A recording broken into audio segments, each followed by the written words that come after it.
Hello all you wonderful people, welcome back to EFF IT, the YouTube series where I play some unconventional games so you don't have to. I am your host slash player, Cynic's Pipe Dream, and we're continuing our playthrough of Wani Gator, aka Scaly Reading Simulator. We're on episode 7 now, and we just finished up at the arcade where Olivia got herself a plushie that everyone seems to hate for some reason. Don't know what else to say other than let's get started. Editor, you know what to do. Let's see how far we can run that shit up. Start off this episode with a ... Yep, I got sick.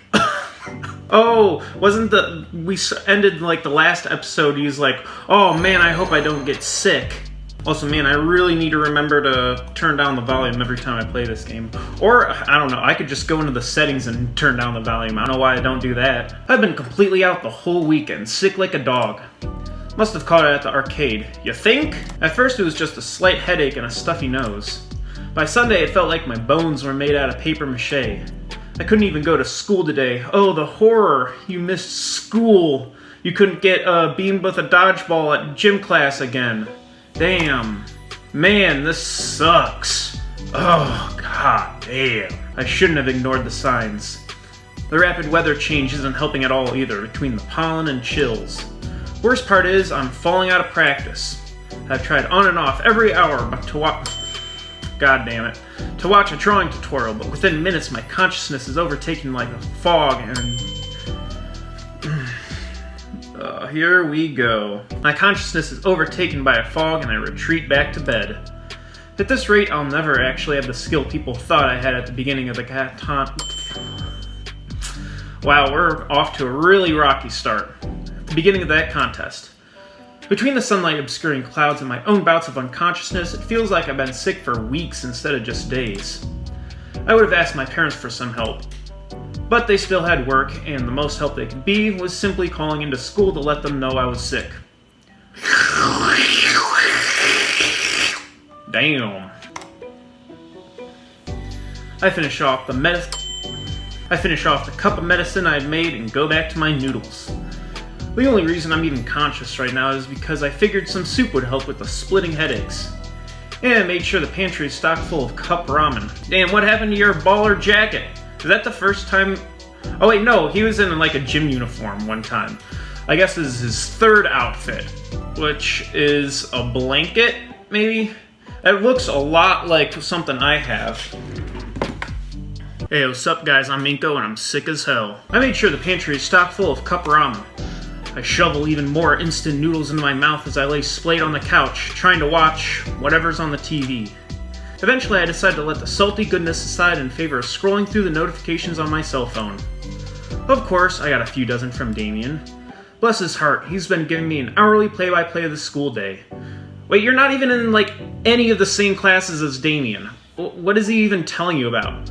You're in gym class with him, but literally I don't think he's in any other, like, art classes.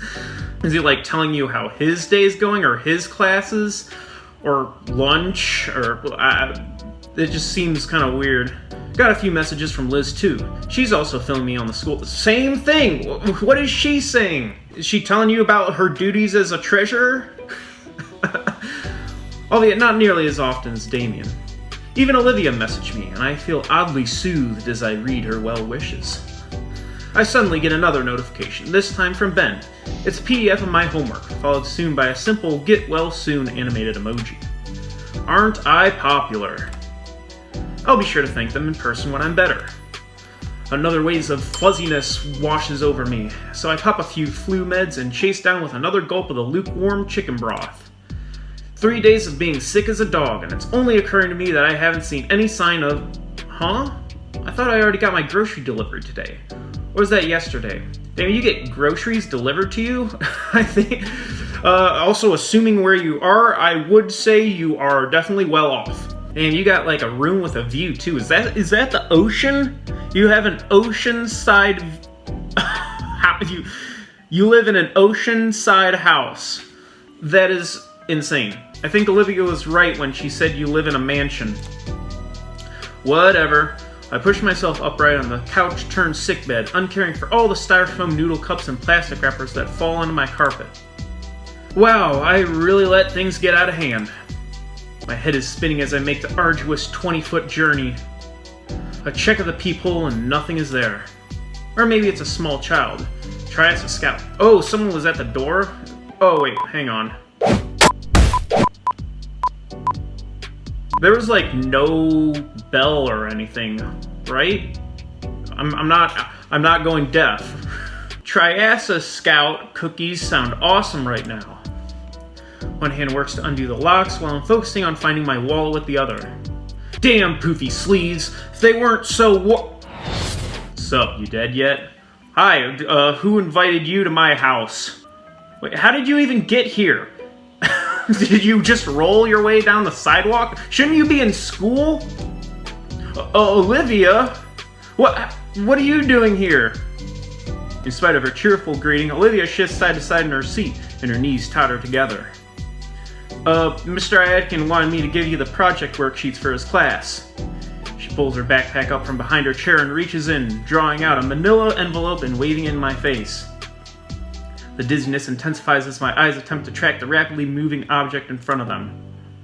Oh, the one about Baroque. Thanks? I'm pretty sure Ben just sent me those as a PDF. She snorts and lets the packet go, my hands fumbling and catch it before it hits the floor. Without batting an eye, Olivia pushes past me as if wandering into someone's house is an everyday occurrence for her. Come on, the project isn't gonna finish itself. Huh? She's already wheeled herself to my couch and set a backpack on the coffee table. Yeah, I figured you could use some help on it, or embox at the amount of junk I'd left. Yeah, you live in a pigsty. Your charisma points are dropping rapidly. I think her nose crinkles, hard to tell from so far away. Damn, Inko, you live like this? My head finally catches up with what's transpired. Olivia is here now. Cool. What isn't is the sudden onset of vertigo. Guess I was standing upright for too long. I only managed to stay up just enough thanks to the support of the wall. What? Just how sick are you? Oh, look, you can see the condensation on his forehead. That's a cool touch. Pretty sick. Yeah, I'm sick as hell. Especially in my, bathrobe that I'm wearing. The disgust that was on her face is wiped away as she looks at me. Huh, I wonder... Oh, I'm... dying. Goodbye, cruel world. Why is my floor coming at me?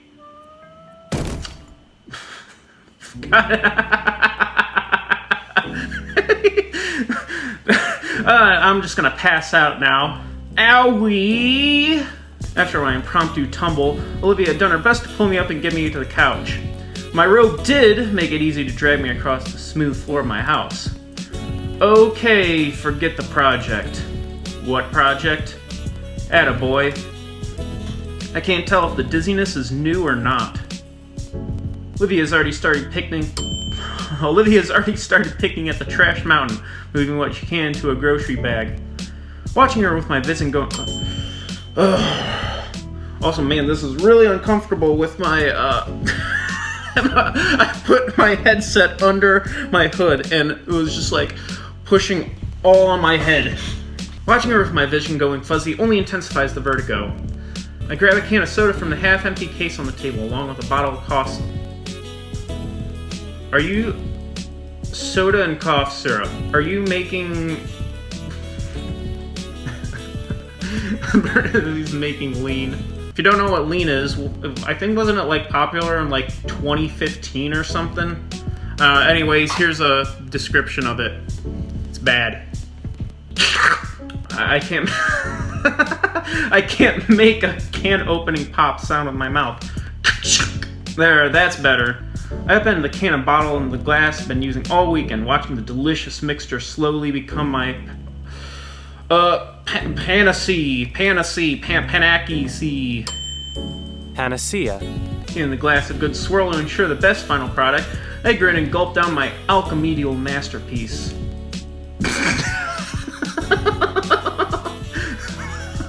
I don't get to finish the drink, however, as an olive green tail slams my midsection and makes me spit up the drink all over myself. What the fuck are you doing? The fuck are you doing? No wonder you've been sick as shit. What? I read online that it makes the medicine go down easier. Where'd you get it? From Reddit? Inko, you've been drugging yourself with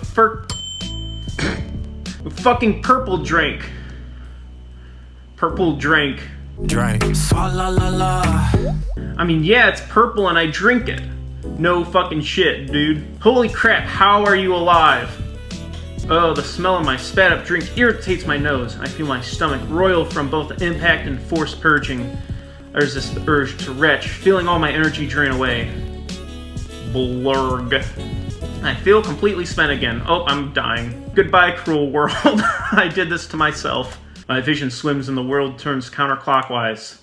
I feel something on my head, and I'm thankful that something soft and warm and soothingly smooth maneuvers it back to the couch. The blackness of my shut eyelids returns to the uprightness of the world, and the numbness I'd grown used to overtakes my limbs. Oh my... Inko? Inko, are you okay? No. Oh man, stay there. I'll figure... Olivia's voice is drowned out by a growing drone of white noise. I think this is where the game ends. Once again, the colors from outside the world bleed and fled into my house. And I'm still without my rent money. Dude, what kind of choice did I make that led up to this? Someone's in here still. They're bent over something.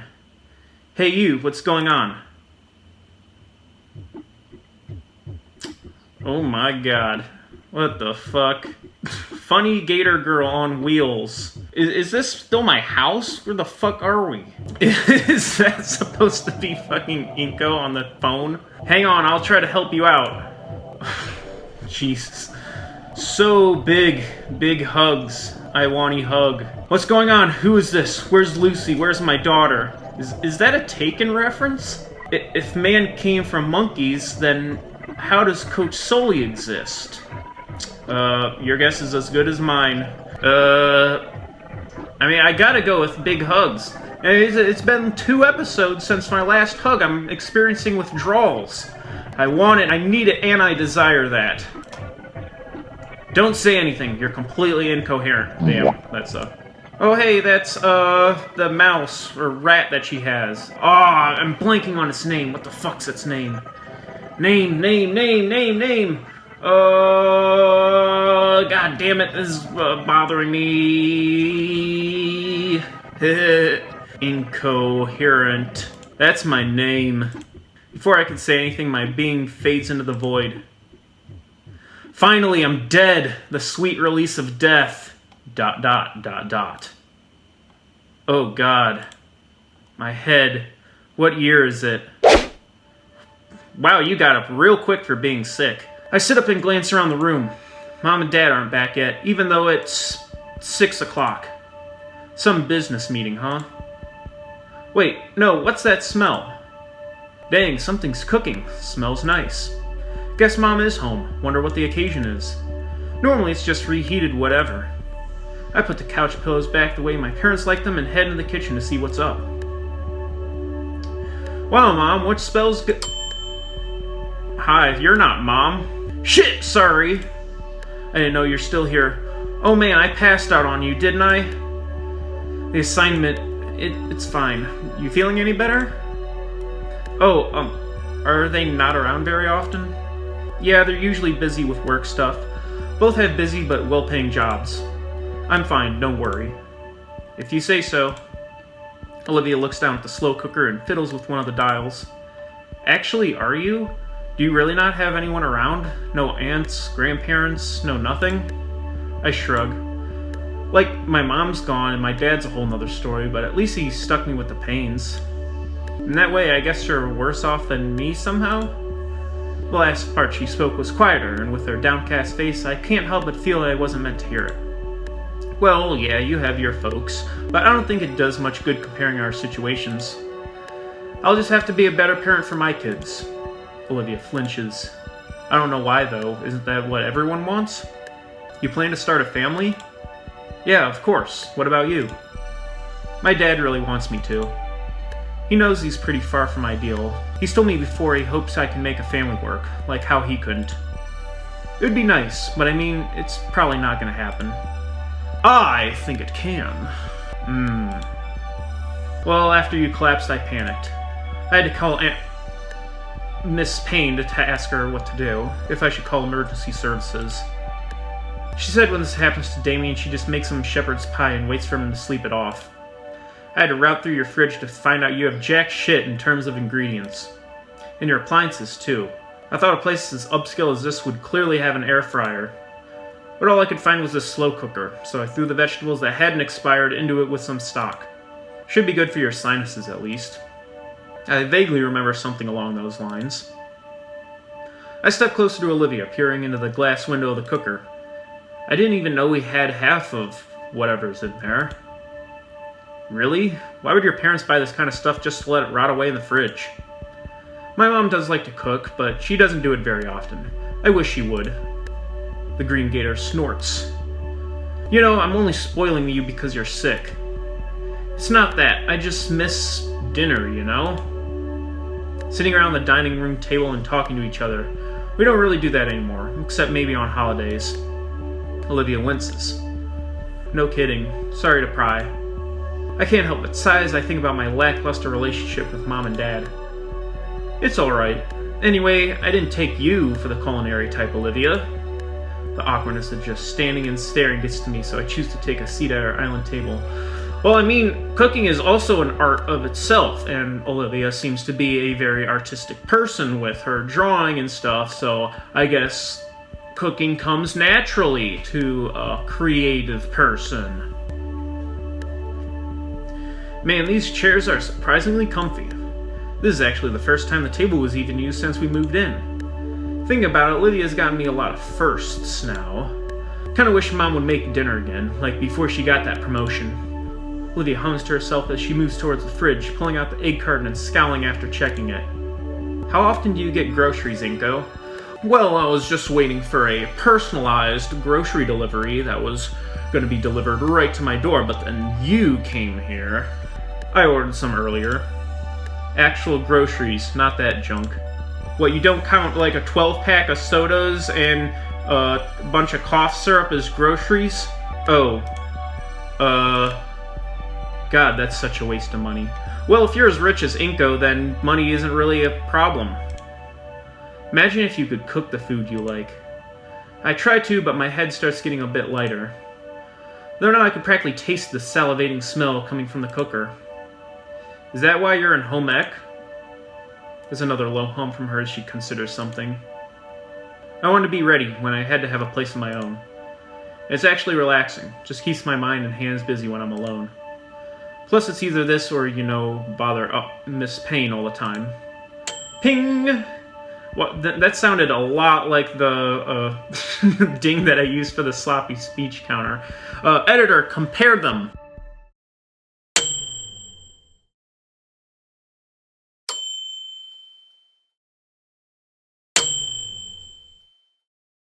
The cooker pings, signaling the stew is finished. When Olivia takes the lid off, a cloud of steam erupts with the rich aroma of cooked meat and vegetables. Can you grab us some bowls? I'm guessing they're on the shelves above. I nod and get up, moving around the table on the shelf with all the bowls. I give the top a quick dust check, sticking it back in and taking the two under it. Olivia has the ladle ready, stirring the soup slowly. I set the bowls down next to her, and she ladles in servings for us. Okay, moneybags, back to the couch. After you, Hot Wheels. You don't want to eat at the table? I can't. What? Oh. What do you mean you can't? Can't you just, like, either move a chair? Island table doesn't really have space for a chair to fit on it. You could also, transfer yourself onto a chair. You could move... I mean, you transferred into a car seat. I'm sure you could transfer onto another chair. Plus, I want to enjoy this with some quality entertainment. What, do I not provide enough entertainment as it is? I figured we could watch something together on that big flat screen you've got. That's okay, right? Sure. I carried both bowls back to the couch, seeing the entire living room has been cleaned up. Man, I really need to make this up to Olivia somehow. Just watching something doesn't feel like a fair deal at all. Not only cooking, but even cleaning up after. I'll find a way to repay her. I set down our dinner on the coffee table. Before Olivia can say a thing, I placed both hands on the corner of the couch and push. Didn't think it would be so hard, but then again I'm still out of sorts. The space created, however, is enough for Olivia to work the front of her chair in. Olivia gives me an appreciative nod, then angles her chair in a way to let her use her tail on the couch's armrest to pivot herself on. So you can just... Okay. Thanks. I give Olivia a small nod and a smile as I grab my spoon off the table. Leaning closer to the bowl, the comforting aroma of soup wafts up my stuffy nose. First time I'm getting goosebumps that aren't caused by cold flashes. I get a good spoonful of Olivia's homemade remedy, making sure to get some meat and veggies as well. Still piping hot, I blow a bit of air on the spoon to cool it down. Pussy. What the fuck? What? Hey, the last thing I need with this fever is second-degree burns all over my tongue. Well, you can't cook it cold. Whatever you say. Once I feel that it's sufficiently cooled, I slurp up my first spoonful. My dry, tired eyes close in bliss as the flavors wash over my taste buds, firing them all off like fireworks. Oh, like that one scene in Ratatouille where he's like, oh, To describe it as just being good would be a severe understatement. The stock is rich and hearty. The meat is well cooked, it could easily fall off the bone it came from, and the vegetables give it a nice aromatic touch. All of it well seasoned and spiced. It's like I'm experiencing that scene. God damn it, game. That scene from Compy 2. What? Compy? What the fuck is that? Okay. Compy 2. Sensing and seeing the different flavors move and dance around in my mind. For a brief moment, I forgot all about my fever and only felt the warm presence of the soup envelop me like a cozy blanket. Is it good? Like a record scratch, I'm taken out of my experience and brought back to earth by the baryonyx's voice. I look to see Olivia giving me a questioning look, idly crunching and munching her soup. What, did you also put bones in there, too? I also realize I'm sunk into the couch, my arms to the side like a rag doll's. Felt like my body was weighing down from both my sickness and the soup. Guess I got lost in the broth. Wow, Olivia, the soup is amazing. Olivia rolls her eyes at my enthusiastic compliment. Well, lets out a tiny smile. That's nothing. I just threw shit together in a pot and called it food. Whipping up shit in a kettle. Boiling shit. Actual shit? Like boiling poo in a kettle. boiling shit? In a kettle, bro. Anyone could do that. Olivia looks away, once again cutting herself short. With weak strength, I lift myself up from the couch's gravitational pull to better look at the shining scaly. I'm serious! This is the most delicious soup I've ever had! Olivia moves her head back closer to me, but still avoids my gaze, her smile a little weaker. Alright, I get it. Don't have to make it sound better than it is. It's just helping out your flu. I'm not saying it because of the flu. Honestly, you have a real talent for cooking. Olivia turns towards me, her smile still small but filled with honest joy. You really think so? I nod, even as the soothing warmth of Olivia's soup settles in, and manage to return her meek smile with my own tired one. I know so. Her eyes dart around for anything else to focus on, desperately trying to redirect her fluster. She shakes the flush off her face and checks around for her bag. You're just leaving like that? I thought you said you wanted to watch something. Have you even finished your soup? Why are you going? Going? Thought you were wanting to get caught up on your shows. Oh man, I fucking ruined it. I ruined it! I made it weird! And now she's leaving! God damn! Remote's right there. It's the least I could do after your help today. What were you wanting to watch? She eyes the remote and the oversized screen on our wall. A few things, nothing in particular. I remember you asking last month for some recommendations, so I've been thinking of a few you might like, but if you're sick and all, I don't want to. Yeah, I'd love to see what you have. My parents probably won't be back to hog it for another few hours. If they come back tonight at all. So it's a pretty good time. You really sure? Sure, I'm sure. Show me all about the deep cultural meaning of animated dinosaur folk cartoons. Oh my, you're lucky you're sick right now. Yep. Olivia takes the remote and flicks the TV on. After getting over the initial fucking sock. Oh, the initial shock of the screen being taller than she is, she navigates to a screen. Oh my god, what is wrong with me? Streaming site and picks some colorful series I'd only seen in passing. This one has a rough pilot, but it gets better a few episodes in, and the animation is top notch. She flips the first episode on, and an establishing fight scene unravels while Olivia moves back by the couch with me.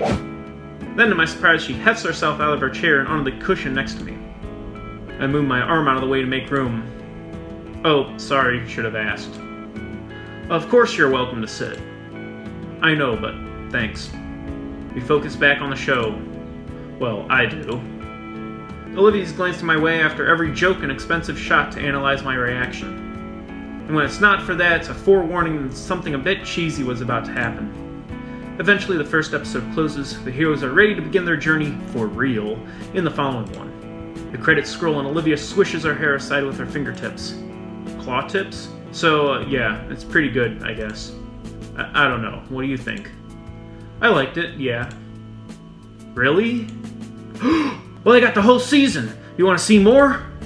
Wait, didn't you say you wanted to catch up on your shows? This is the pilot episode. She fumbles the remote in her hands and has to catch it midair.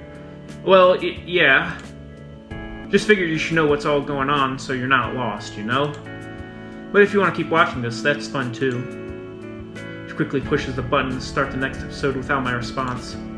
Cute is all that runs through my mind at her attempts to cover for her small mistake. She's probably just refreshing her memory and... I wonder why I thought cute fit. Well, it does. Hell, endearing every time she glances over as if I wouldn't enjoy the show. Sure, Mom and Dad aren't in any rush back. The characters on screen freeze. Oh shoot, did the Wi-Fi go out again? I try to stand up, but a brutishly heavy limb anchors my lat back down. Olivia's tail feels like a boulder across my legs, keeping me from standing. Olivia? I just paused it, Inko. Oh. There's a complicated expression on her face. Is it normal? Is what normal? She chews her lips slowly in consideration. Your parents, like, are they not really gonna be back? I shrug. They're always busy with work. I feel a shifting next to me. Olivia's inched herself closer. Like, when I think about it, I barely see them at all. More shifting. Yes, the guilt trip is all going according to plan. I wonder sometimes... The tail shifts to my abdomen now. Does anyone even care? All the movement has stopped, as if reality itself has paused. Man, I must be more tired than I thought. I feel my head sway as my muscles ease into putty. I'm sure they do. I look at Olivia, who's shoulder to shoulder with me now.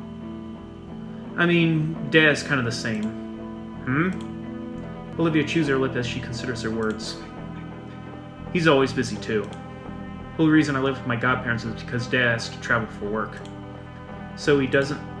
I stop myself as I see the faint wetness in Olivia's eye. Oh man, you made it weird, Inko. It is not going according to plan now. Look what you did, you made her sad. How do you feel about yourself now, Inko? Sorry. Her eyes close and a somber sigh escapes her lips. No, it's fine. I get it, Inko. There's a silence hanging over us now. I copy after the sweet girl next to me, letting my eyes slide closed and a sad breath loose. After some time, she breaks the silence with soft and tender words. Of course your parents care. Just like Dad. Why else would they work so much? But what about me? I winced at just how pathetic that sounded. It's for you, you doof. How else could you afford all these nice things? Her words grow quieter as time goes on, and my body sinks into numbness again. Dad cares enough to work for my sake. Enough to talk my godparents into letting me live with them. They didn't have to, and yet I'm burdening them. My mind connects the dots. Mr. Halford talked Randigans and Sophie into it, which is why I have to be able to live on my own as soon as I can. Because if they don't want me there anymore, that's it for me. I recall just how happy they were to have Olivia rejoin the party. They wouldn't, though. They love you like Damien and Vinny. She shakes the morose thoughts from her head, and then looks at me with serious moonshade eyes. Anyway, you should do the same for your parents and yourself. Oh my... is that a hug? Oh my god, is that a hug? I think I'm counting that as a hug. That's a hug! Ooh. I'm counting it. We probably need it. This is actually, finally, a happy embrace, I guess. My world goes horizontal and I find my head atop the comfiest pillow.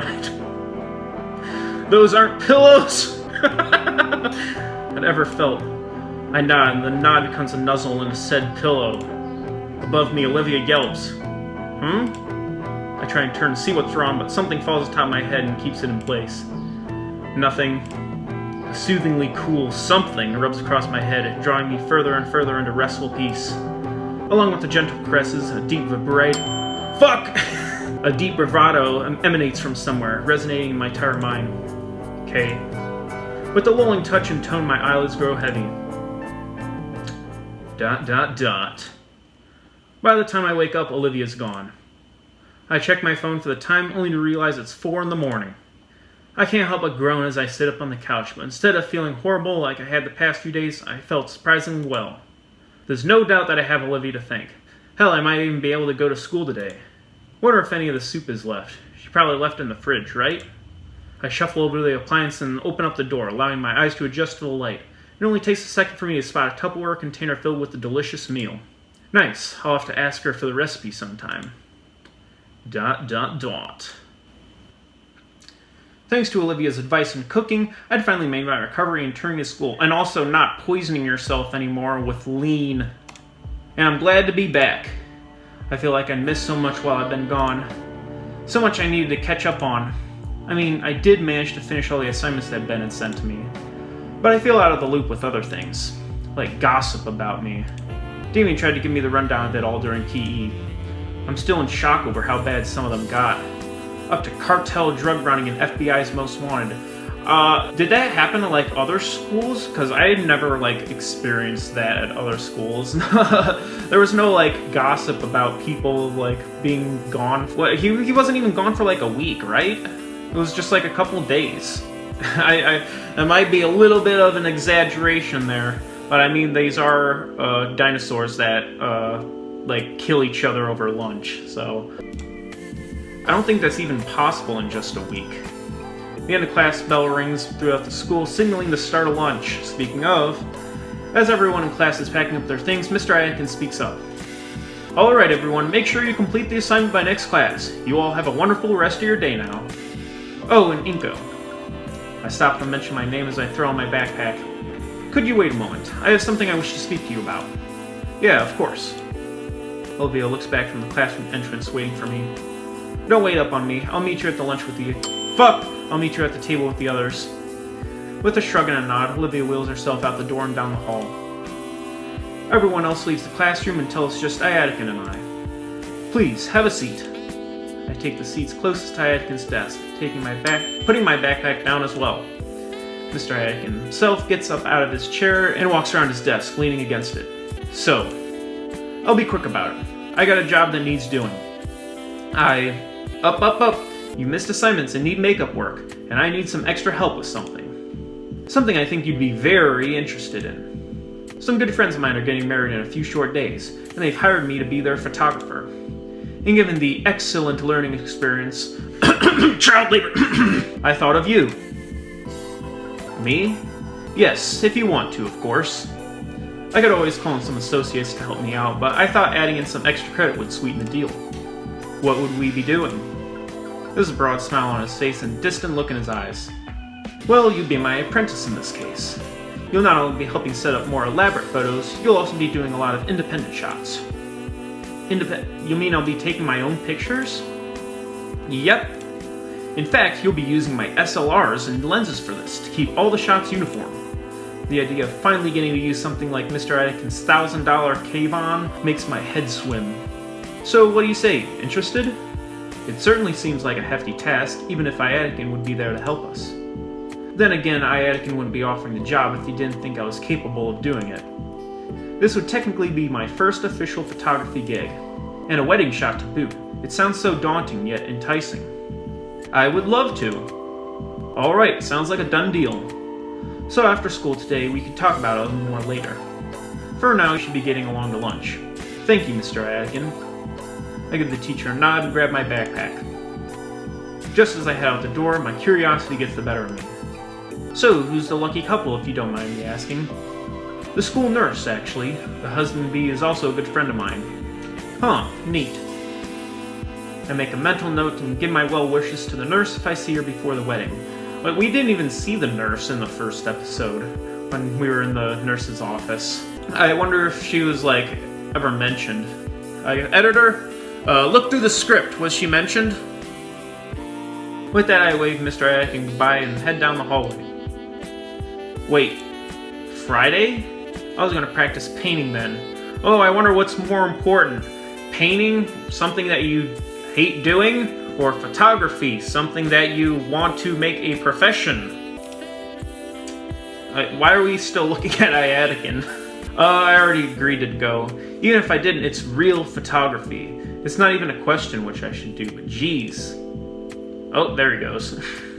Now we're looking at his empty classroom. It's like the universe is conspiring against me to never stop drawing stick figures. Damn, why is she grumpy? I finally meet up with Olivia, who's waiting near the entrance to the cafeteria.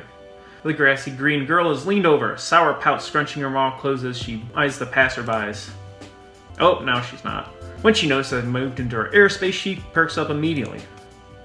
Seeing the transformation is surreal, and I chew on my cheek to keep from laughing as I watch her muscular tail wag happily. Finally, took you long enough.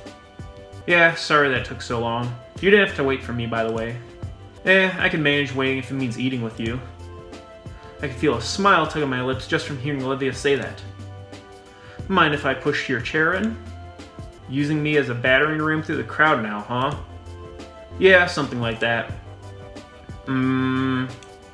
Alright, only 'cause you asked.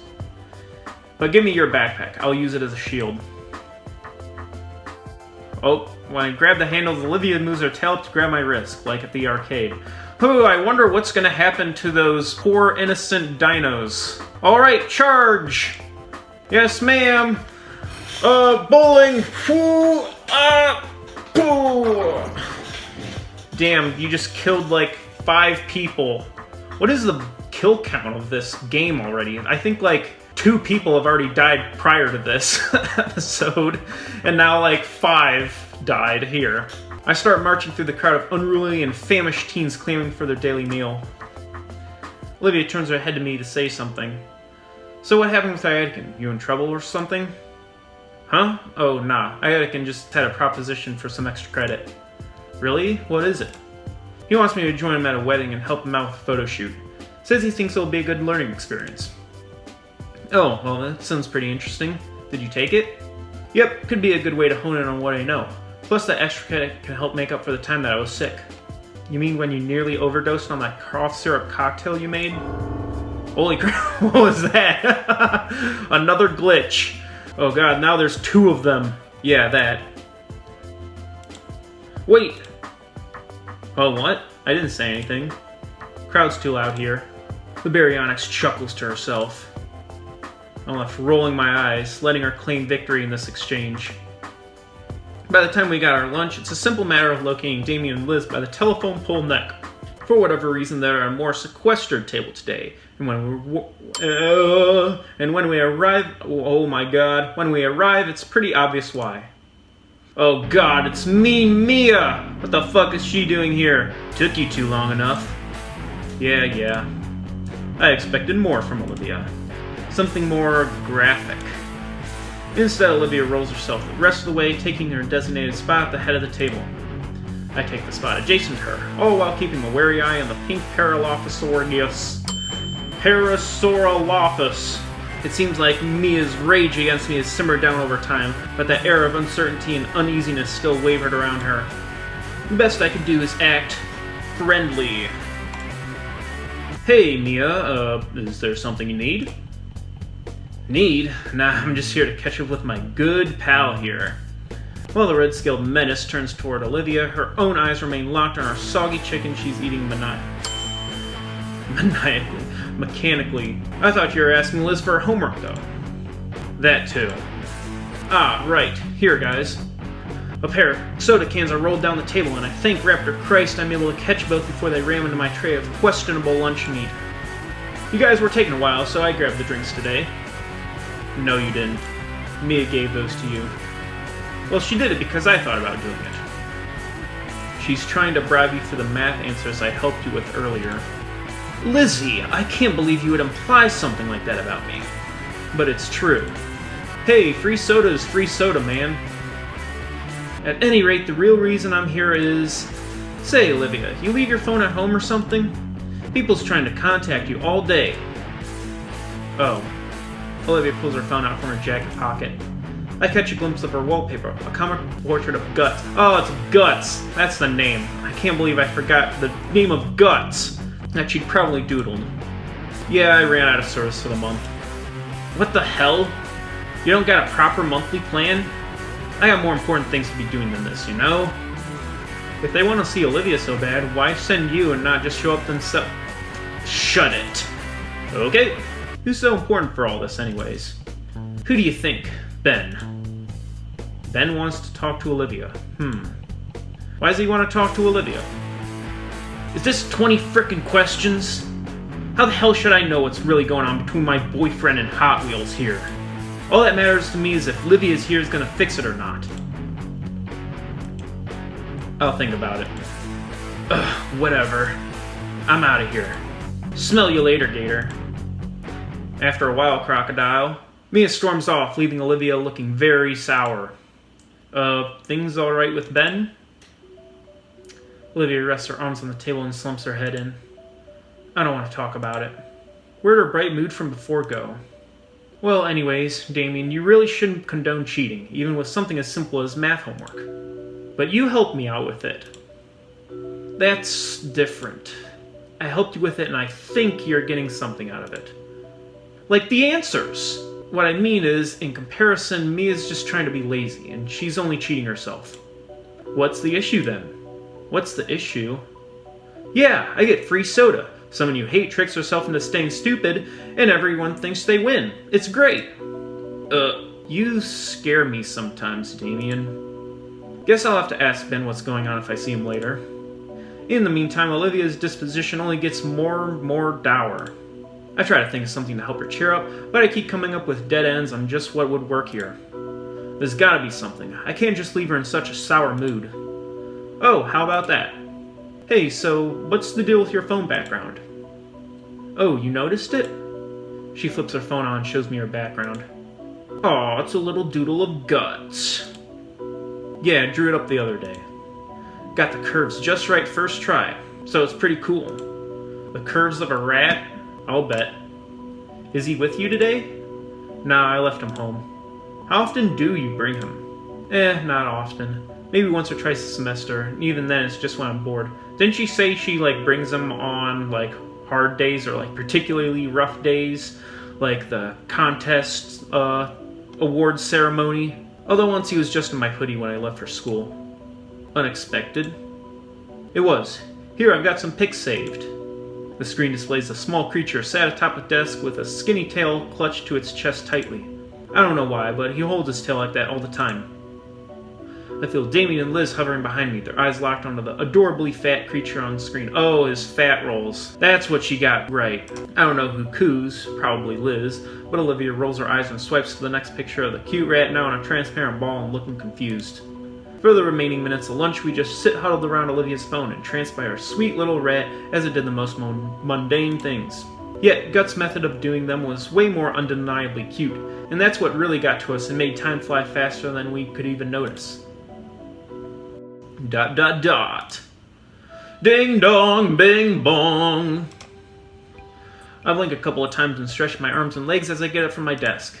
Miss Prockling really knows how to make 40 minutes feel like 80. 40 minutes isn't even really long. I remember in my middle school, there was 8 periods of... It was either 40 or 50 minutes. I think it was 40. But it would go... I don't know if my teachers were just, good teachers, but it would always feel like you barely had, any time to do anything. Even, for tests, you would only have 40 minutes to do a test, and you're like, oh my gosh. Well, at least it's time to practice painting. For real, for real. Wait, no. Anakin wrote me into the photo shoot. Dang it, I can't get better at something I hate doing. Can't practice painting. Can't get good at anything. Well, you can get good at photography at this place.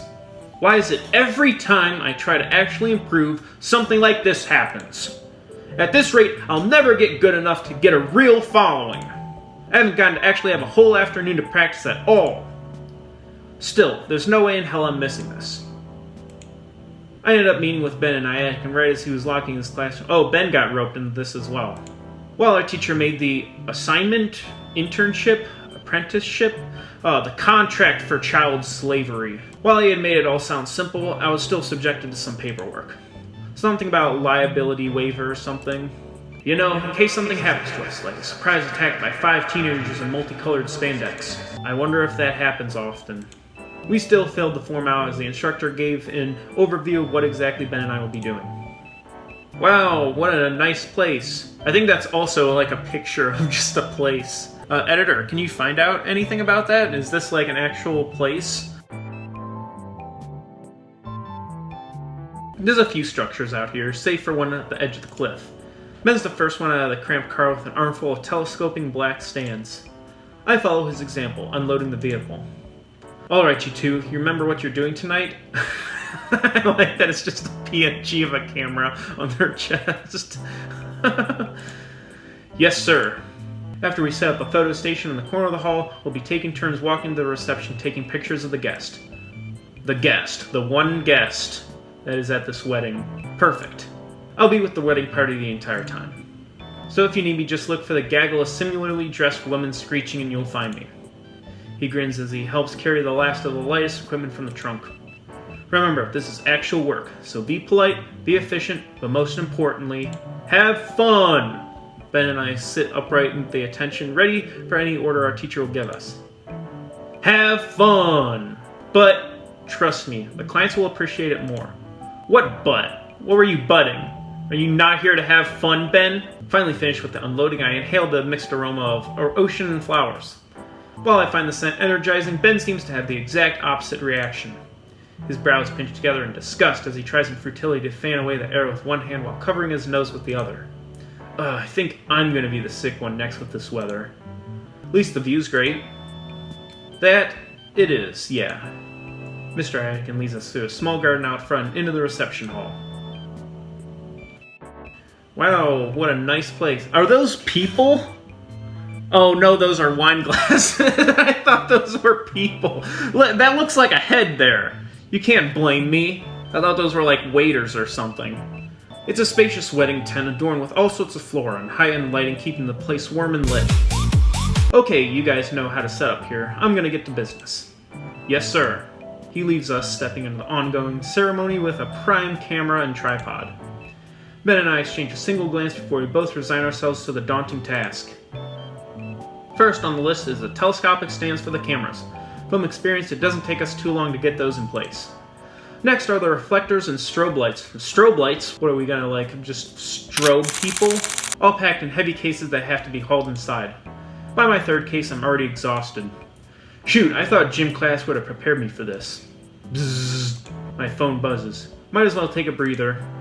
Opening up the notification, I discover it's from Olivia! Hey, Shades. Hi, Olivia. You got service back? Oh, I lied about that. What is that?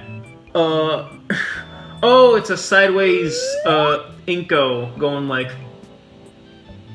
see the glasses? So you leave with Anakin after school. What's up with that? I told you! Oh wait, no. Did I even tell her what the extra credit... Yeah, I did! You know, Inko, I told you this, like, what, 4 hours ago? I'm helping him with a wedding photo shoot. You? At a wedding? Did I give you a better jacket for it? What do you... That's my baller jacket you're talking about! My jacket is cool enough. So where at? Teach. Teach said it was some place called Clarkson Lookout on the way over. Editor, is that the place that you found, or is it something different? Wait, really? That place has a bunch of scenic views. If you see any good landscape shots, take one for me. Sure, if I get the time. Oh, you could take a... No, do it now. Is that a threat, Mrs.? Cute and threatening message received. Geez, well this is a good spot as any. This stunts... The sun's starting to set, so it does make for some pretty nice atmosphere. Maybe Olivia wants to paint another landscape. In the distance, I see a few sailboats and yachts. Further beyond, a freighter or two. The seas sure are crowded these days. I take the picture and send it over to Olivia. Thanks! :F. What does that even mean? Is that like... Oh, is that like teeth poking out from a face? Like fangs? I can't picture her thinking me like that in reality. The thought alone of her doing something is so sweet a manner. Inko, this thing weighs like 80 pounds! I'm not doing all the work! Oh, right. I let my camera hang loose around my neck while assisting Ben with setting up the last of the standing reflectors. Setting up meant not only the cameras, but a large chunk of the incomplete Decker prep. Which meant carrying out loads and loads of heavy cases, loaded with strobes, reflectors, cloth sheets, and so many telescoping pole stands. Following his instructions, Ben had set up a small red carpet path leading to a glamorous shot station. And meanwhile, I was finishing making sure the marked out spots within the room had the right combination of flash, strobe, and or reflector. By the time our teacher had come back, I just placed the final light in position. As guests started walking down Ben's handmade path, I skirt along the edge with my borrowed high-end camera. The DSLR's clicks are muted compared with the chattering guests, and while I think I managed to catch some decent shots, I'm just not really feeling it today. Is something wrong with me? Are you still sick as hell? And voila! Ben was having a much easier time working at the makeshift studio we built in the corner. Couples would simply walk up and stand before the backdrop of the massive window to the cliffside and ocean.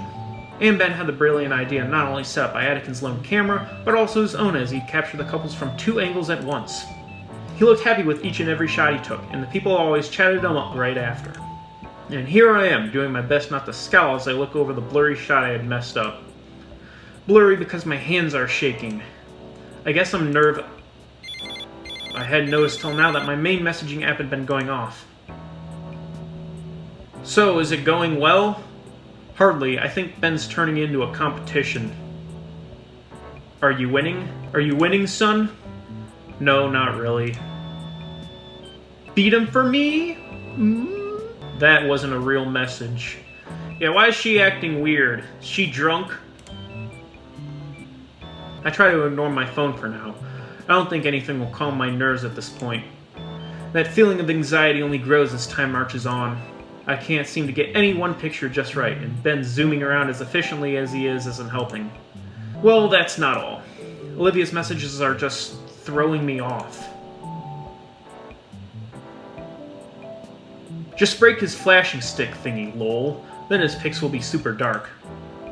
How out of date is Olivia to think we still use flash pans? Or lock him in a bathroom or something. I don't think that's sportsmanlike or legal. Yeah, you're gonna get red carded for that. Oh, I just remembered I need another pic. Can you try shoving him into the wedding cake and taking a pic of him smashed on the floor? I need it for, Muse. That. Do it for me? Yeah, she is definitely drunk. Come on, that's just violent. Or she's hacked. Maybe her phone got hacked. Maybe Vinny got a hold of her phone and is fucking with me. Just barely within my peripheral vision, I spot a perfect shot of an older couple, the parents of the groom, I believe. There, that's a good chance. Hey, sorry, real quick, I'm just gonna put this camera right in your face. I bring the borrowed camera up, look through the viewfinder, and see that the parents have already moved on and away to another group. The camera slips from my grip, but luckily the neck strap holds it safely against my chest. Okay, I need a break. Break time from doing absolutely nothing. I find an appropriate place to sneak outside and go around the building, slumping down against the brick siding. It's really twilight now. The ocean's reflection of the sun is getting very close to meeting the real thing. My phone buzzes once more and something in me jumps. It's not fear though, just wish I knew what it was. Olivia sends a video of Guts running around a maze she'd put together using cardboard and school supplies. When he comes out the other end, she gives him a grape to bite into in her palm. Aw, I was never really fond of rodents, but seeing Olivia's videos and little doodles is really starting to sway me. There's something about seeing Olivia having such a strong bond with Guts and caring for him that warms my heart. It's hard to believe that this is the same girl that used to give me nothing but icy stares when I first met her. I'm glad she feels comfortable enough with me to let her defenses down and be herself. As I continue snapping photos, my trek around the hall to find good photo ops leads me to the stage where the DJ once was. Shame that I didn't get any good shots of him while he was there. Maybe Ben got some decent pictures. Looking through the camera lens, I see that there's a gentleman sitting on the steps that lead up to the stage, finishing off a cigarette. There's someone over on the steps, taking a deep drag of a cigarette and blowing the smoke up towards the window. A truly iconic display of suavity. Before I know that, I've taken several photos. Hey, sorry, I'm gonna interrupt your smoke break for this camera shot. He seems like he wants to be left alone, but he doesn't mind, right? Hey, kid. Aw, shit, he did not like that. At least get my good side, will ya? Oh! I stepped closer, readjusting my camera settings and scrambling for an explanation. Sorry about that. I was unsure if you wanted the attention. It's alright. People say I got a kind of resting bitch face. Though I can't lie, I'm pretty exhausted, kid. Especially after I had to carry the new missus down the aisle all the way to the car. Ah, so this is the groom. Oops. So you're gonna take a photo or what? Oh, right, sorry. As I raise my camera, the group takes a thinker-esque pose, taking a drag from the cigarette. After a few clicks and a couple of slight adjustments to my position, I believe I got some pretty good shots in there. There we are. The groom blows out a puff of smoke from his mouth before leaning over to see the captures. Smells like a Vegas hotel. I give the groom time to look at each photo thoroughly before moving to the next one. These are pretty good, kid. Managed to make this mug of mine look halfway decent. He lets out a scratchy chuckle as he takes another puff of the cigarette before snuffing what little was left out onto the floor. Isn't that a fire hazard? It definitely looks like this carpet. You're gonna burn the whole fucking place down, sir. Thanks. Say, if you don't mind me asking, what are you doing all the way over here? It's your big day, isn't it? As the groom lets out another plume as he'd already begun to dig up another cigarette. Damn, he's gonna die before he even gets to his honeymoon. Lighting the new cig casually, he begins to inhale it. And keep inhaling it. He holds up a finger as he continues inhaling, until the cigarette is finished and he finally exhaling a stream of lung cancer slowly over the course of 30 seconds. Like a fucking chimney in here, sir. Of course it is. Just having a little rest is all. I mean, this has been the happiest day of my life, but it's tiring as all hell. This is certainly having fun, and yet in a few hours when we're in our new, no longer bachelor pad, I'll be listening to her as she moans about how sore she is. Groom lets out another plume of smoke, this time through his nostrils.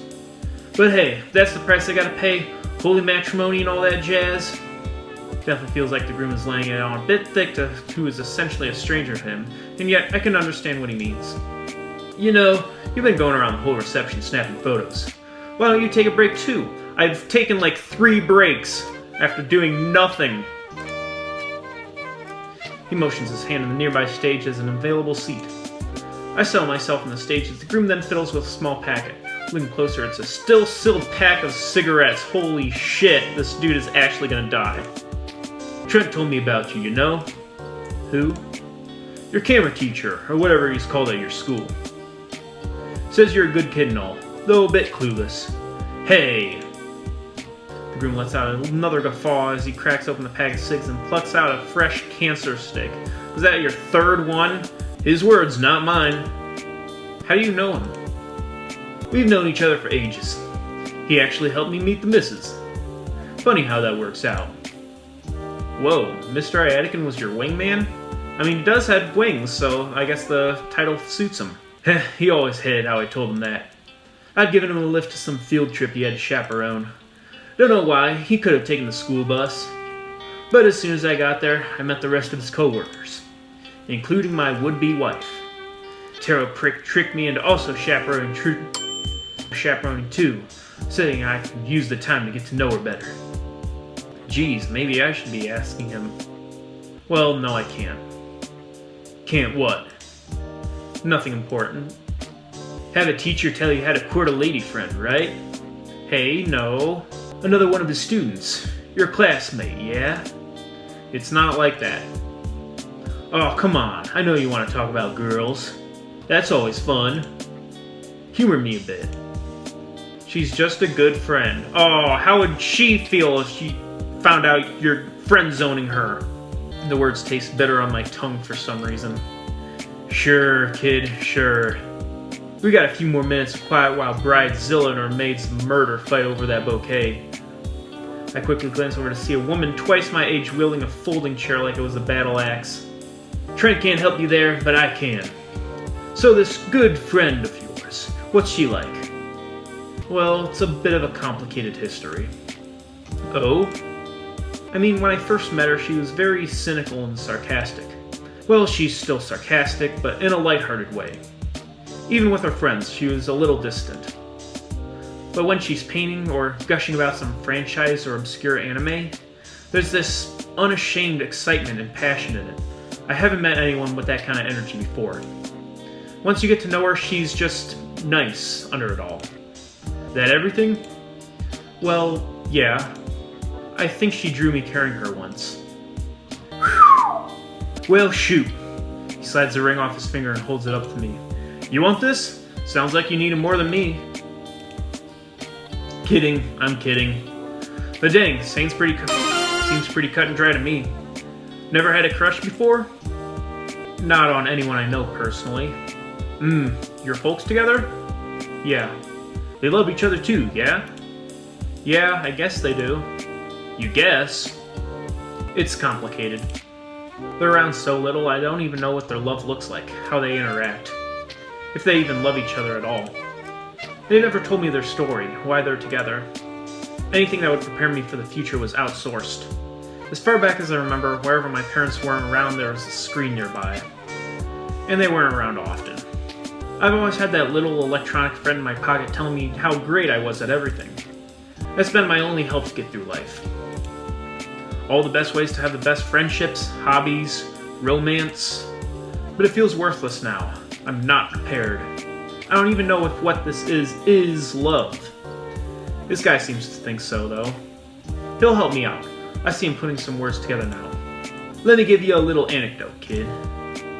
The groom finally lights a cigarette. Is that your fourth one? Oh, wait, no, that's the cigarette that you've been having in your mouth. The third one, still. The groom finally lights the cigarette, though this time he's slow to puff on it. See my beautiful bride over there? He motioned with the dull ember of his smoke to where the bridesmaids were still violently wrestling and the bride acted as referee. Even if we'd never met and this was a happenstance meeting, I'd see her over there. And I just know I love her. Yeah? Yep.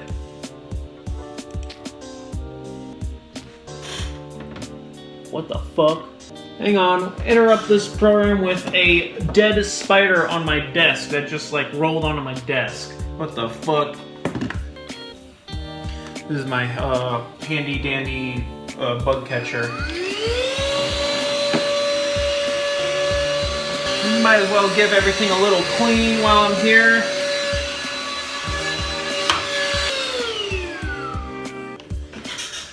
And we back! Is that it? Yeah. Aren't you trying to give me a little push? Convince me I like this girl? You're the one who wanted advice. There it is. I thought you were gonna go on a bit more about love. Why the hell would I give a speech about love? I know what it is. You know what it is. But there's no groundbreaking advice that would make everything make sense. And you don't need me to convince you. You're just looking for reasons to not believe what's right in front of you. Oh. Break's over, gotta run. The man gets up, dusting off his pants and flicking the cigarette butt into the trash. Hey, take some great pictures for me, will you? No more moping, you're on the clock. He jogs from the crowd to meet up with his bride. My phone buzzes in my pocket. What timing? I reach into my pocket and pull out my phone, squinting at the screen. An unread notification from our group chat. Shoot, do I have time to be on my phone right now? Maybe I could talk to Damien about this. He's known Olivia for a while. Ben and Olivia used to be friends too, right? Wouldn't he be able to help? I should probably focus on what I'm here to do. Besides, I don't want to let the groom down. But this is Olivia we're talking about. I don't want to do anything without knowing as much as I can. Ooh, another choice! Hell yeah, we love choices here. I need to focus and finish taking these photos. I should consult the others about Olivia. Oh, this is one of the choices that I don't really remember what I picked from a year ago. All I know is that I think this was one that I had to like really think about for a little bit and like weigh the options a bit. I believe I chose that I need to focus and finish taking these photos, and there's a few reasons for that. First reason is I don't want to let Mr. Iatikin down. I'm here to do a job. I'm here to do extra credit. I'm here to pass high school. I need this extra credit for my grade. Also, I kind of wanted to do what like I would do if I was in Inko's shoes.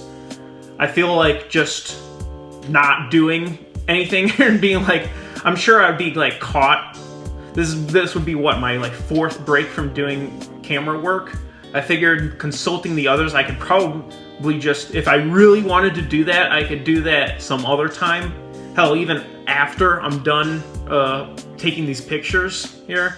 I figured that I would just need to focus and finish taking those photos. If I wanted to consult the others about Olivia, I could do that at some other time. That could wait. This needs to be done right now. This is an immediate thing that needs to be done. Boom. I can't afford to slack off right now. Besides, I made a promise to the groom. I don't want to let him down. Or Mr. Ag, for that matter. I silenced my phone and slid into my jacket pocket, pushing off the wall and taking hold of my camera. Where should I even start? I think I have a few ideas. With the groom's words still ringing in my ear, I find a second wind of sorts. I can't really understand it. I feel like I'm already picking out prime shots from just scanning over the hall. While Ben has continued his more autonomous, rapid-fire approach with the staccato clicking of his snapshots, I've been slinging out couples in their own moments, just scattering throughout. I think some of them have even noticed, seeming to maneuver themselves out of the parasaur's view. Young man, over here! An elderly dino catches my attention, waving me to our table where she and her family are sitting. We need a good Christmas card photo, if you would be so kind. Of course, ma'am. A large group moves to one side of the table for me, smiling sincerely at my lens. The first shot seemed perfect, but for their sake, I make sure to take a couple extra. Thank you! You know how long these will take to be developed? The photos should be developed fairly quickly. We'll be sure everyone gets these before the end of the month. They smile and nod, letting me return to... Don't forget us! Yeah, get me and my wife! My next clients, pulling me aside to take shots of them in a secluded corner. And after that, some of the bridesmaids have grabbed me to take shots for them. It isn't long before even some of the servers are wanting pictures of themselves posing in front of the decorations. Somehow I'm able to squeeze my way out of the mayhem and make my way towards the back of the venue in order to get some much-needed fresh air. Hey, where'd the camera go? Shortly after, I noticed Ben doing the same thing, though he managed to do so far more gracefully by talking his way out of whatever requests the wedding goers have for him. Makes me wish I was better at communicating and asserting myself in these kind of situations. Same! Ben takes notice of me and approaches at a very casual pace, with no one else seemingly taking notice of him. Taking a breather? Yeah, this is like my 4th one. I just give Ben a nod of my head, causing him to smile and adjust his glasses with his index finger. Well, the wedding's almost finished, so the worst of the workload is behind us. That was a good... Ben checks his phone. 8 hours? Jeez. Wait, is it like midnight? What the hell? Man, yeah, my legs are starting to hurt. You're telling me. You don't even have a tail. How do you think I feel? We sigh together. It's the first bit of silence we've had in a while. Across the room, the bride slumps into a chair, trying to kick her heels off. The groom sees me and shrugs a bit, smirking. So, how are you feeling about the pictures you've taken? I think I'm pretty confident in mine. Once you have the right equipment, it's just a matter of socializing right and getting the right shots for these sorts of events. I'm satisfied. You? Honestly, I'm not sure. I've been taking all these pictures, right? But it's like... something's missing. Missing? You make it sound like some grand art thing. I know. Back across the room, the bride motions to her new husband. It looks like it's the time of night for him to carry her out in her arms. Fuck. It looks like it's the time of the night for him to carry her out in his arms like in all the movies. She was probably not expecting those slick moves to position her on his back like a child. He laughs to himself while she pouts loudly and holds onto his hair to keep balance. Oh, what a great picture! It looks juvenile, honestly, as the bride taps at the exhausted groom's head with balled-up fists, but he's laughing. A laugh so infectious that her pout is replaced with delightful giggles of her own while he finally catches her hand in his and just holds it. Why does he look like the devil? Holy shit. Is his tail a butterfly? I mean, one thing this game has is all the design of the characters are pretty unique and cool and interesting to look at. Once again, they're talking, and the bride is melting into putty at his quiet words. For how menial it is, and how crude that guy was earlier, that understanding and genuine playfulness between them, without a thought, I'm already looking through the viewfinder and making the focusing adjustments for the perfect shot. Click! The shot is cheesy, but sincere. They both look beyond exhausted, their clothes showing the wear and tear of the night and their body language screaming their need for sleep. And also the smiles they have as they try to look at each other in their awkward positions, speaking metric volumes of just how happy they are after it all. Why'd you do what? Huh? Do what? You took a picture just now. What do you mean, why did I take a picture? That's what we're here to do, Ben. Did I? When did my finger get placed over the shutter button? I guess I did. I checked the new entry in the camera roll. Careful, that's an easy way to waste a lot of... It's one fucking picture, Ben! Should probably just delete it. Oh, he's scared. He's scared. I just took a baller picture and his competition is losing his pole position. Should probably just delete it. Delete it, huh? I think it'll be fine. I actually got a good feeling about it. It seemed pretty natural, you know? Ben rolls his eyes. If you say so. Before the parasaur turns to go back to his assembly line photo taking, I grab his shoulder. By the way, Ben. Mia stopped by our lunch table today earlier to complain to Olivia. Oh boy. Said you were trying to call her, but was upset she wasn't picking up. I don't want to pry into your personal business, but aren't you two on bad terms? Huh? What are you talking about? What? I haven't spoken to Olivia in ages. Well, you did speak to her that one time where you're like, oh, you can't be fucking making a mess of all your, inks on the desk. I have to clean up shit. And I missed quality time with Mia because I had to clean up your mess. Huh. I thought you were above gossiping. Ben, you were... Oh my god. Literally like the second episode, you're gossiping all the time and we got caught by Mr. Iatkin because you were gossiping. Sorry, Alright, you boys ready to pack up? Pretty long night, huh? Our teacher looks haggard as he steps up to us. His wings are dragging on the floor and he's propping himself up with one of the light stands we brought. Despite his exhaustion, he is grinning wildly. You two enjoy your first work experience? Oh, absolutely, Mr. Iatkin. I managed to load up both of the memory cards you gave to me. Wow, that's a waste of memory space, Ben. Real fucking waste. You should probably delete some of those pictures. And I even managed to try out a couple different kinds of lenses you brought. Good to hear, Ben. What about you, Inko? Well, if I'm being honest with you, it took a while for me, Mr. Iatkin. Well, I suppose it's a tough order to start with. So many things to account for, and... no, I meant that I didn't really get that many good shots till the end, Mr. Iatkin. I didn't even finish the first card you've given me. I see. Well, when we go through these next week, I'm sure they'll be fine. Oh, definitely. The groom saunters up with a huge grin on his face, slinging an arm around our teacher's shoulders. I can't wait to see these. Iatkin straightens up and shrugs the arm off, turning to the newly married man. You'll see them when you see them. My team still has to go through all the pictures and weed out the chafe. Ah, come on, T. Can't you give your buddy a preview or something? Iatkin sighs a bit. Hey, it's your special day. Ben, could you go fetch the laptop and card reader? Yes, sir. Inko, while he's doing that, you could start packing up everything into the trunk. Sure thing, Mr. Iatkin. Before I turn away to start, the tired Taro takes the camera from me. We can sit at that table over there. The two older men head off, leaving Ben and I get started packing on everything up. Fuck, I just completely butched that. While Ben and I are busily dismantling the multitude of standing flashes and lamps, the bridegroom and Mr. Iatkin sits at a cleaned-up table with a laptop before them.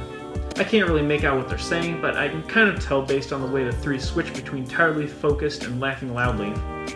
By the time the back of the car is loaded up, the last of the wedding party has departed. Nothing left to do, Ben and I linger a bit behind the group. Yeah, these came out pretty dang great. Thanks again for... Hello, what's this? Laptop displays the last picture I took, somewhat unintentionally. He scans the photo with a critical eye. He nods and chuckles with approval. Okay, kid, good job. Be sure to print this one out for me, Trent. I'm gonna put it in my wallet. Sure. Despite how lackluster his compliment is, I can't help but feel proud of my work. It's been a while since I felt like this. Either way, it's not long before I climb into the car and begin our journey back to the school. It's like midnight. I settle into the rhythmic motions of the car as it glides along the road. The cityscape of Volcaldera bluffs passes by, and I can't help but admire it. The mood is quickly killed, however, as Ben calls a certain red-skilled girl. The saccharine, lovey-dovey talk makes my head hurt, and I could guess by his expression that Anakin feels the same way. He changes the subject by asking if my parents can pick me up. Looks like I'll be taking the late-night metro home. Still, I had fun today. Well, I mean, if fucking Olivia can wheel herself from the school to your house, I'm sure you could probably walk. I guess maybe she took the metro too. That's probably more likely. I bring out my own phone, noticing the half-dozen messages Olivia had sent while I was busy. Are you winning yet? Better be. Guts bet me some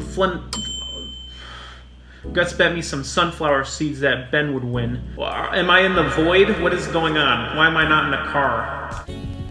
Well, there are more messages. That one in particular had me thinking. I mean, it wasn't a competition to begin with, but there's also the fact that the groom hadn't complimented any of Ben's shots, so... Collect your winnings, Olivia. Yay, dancing gator emoji. Good job, agent. You deserve a reward for your hard work. What kind of reward are you talking about, Olivia? Reward? What kind? Reward? What kind of... Oh my. Would she really? She knows I'm with... She knows I'm with Ben and Iadican. The interior of the car feels a few degrees warmer as I wait with bated breath. Wow, it's like a double date. Me on the phone with Olivia and Ben on the phone with Mia. It's gonna start steaming up Mr. Adikin's car. The interior of the car feels a few degrees warmer as I wait with bated breath. Inko, you okay? You're breathing pretty hard. Fine, perfectly fine, just, car sick. I make sure there's absolutely no way anyone except me can view my screen. As extra... Was he like, oh my god, what's gonna happen? As extra protection, I dim the brightness of it to the point that only I'd be able to see a thing in the darkness of the car. Finally, Olivia's text comes through. Oh my god. The anticipation.